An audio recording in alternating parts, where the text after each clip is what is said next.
How to overcome trust issues in relationships and friendships. Okay. So trust is a big word.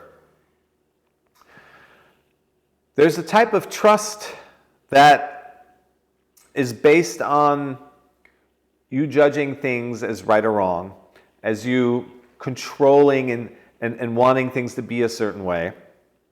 And if that's the trust you're after, then yes, you're going to have issues with it, because you can't control life, you can't control people, you can't control things. And if the conditions you bestow on them is what makes you trust them, then all you're doing is steering and controlling again and looking for upset almost, like you're looking for where are they letting you down, where is it not happening in the way that I need it to happen so that I can trust it.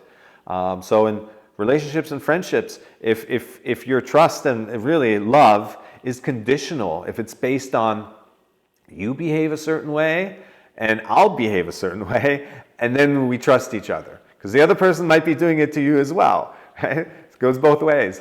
But again, from your perspective, if your trust is based on them being a certain way, then you're in your head, you're acting from your head space, and everything that is based on controlling and on steering is desperate in nature. It's a clinging to, trying to keep things from being different and trying to ultimately keep things from flowing, life from flowing. So that's the trust that is fickle and fragile, and that you're almost guaranteed to be let down by sooner or later, because it doesn't have a stable foundation.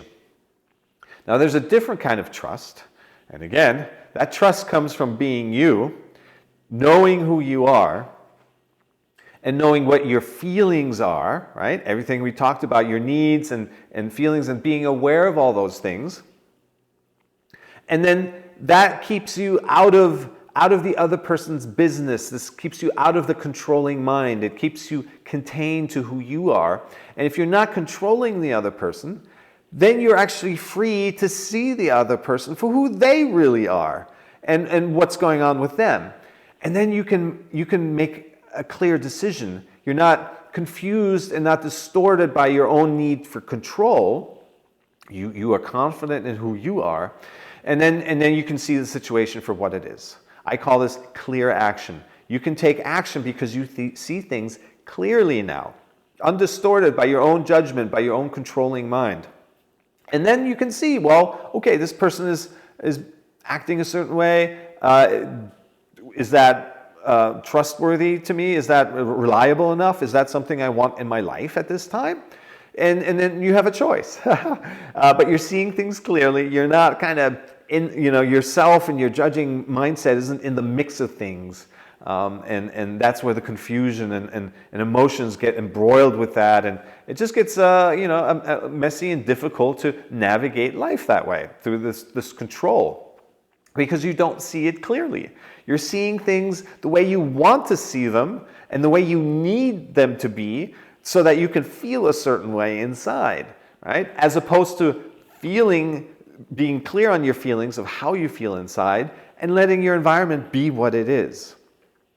Once you see your environment clearly, from that place, you can take clear action, you can see what's right for you, and that's how you build momentum. That's how you make decisions that you are confident in, the big word, confidence again, right? And you don't doubt yourself or second guess yourself, or you don't negotiate with yourself, right? You're not cutting yourself short in the deal whatsoever. Be you, be yourself, stay contained, see things for what they are, and then go from there.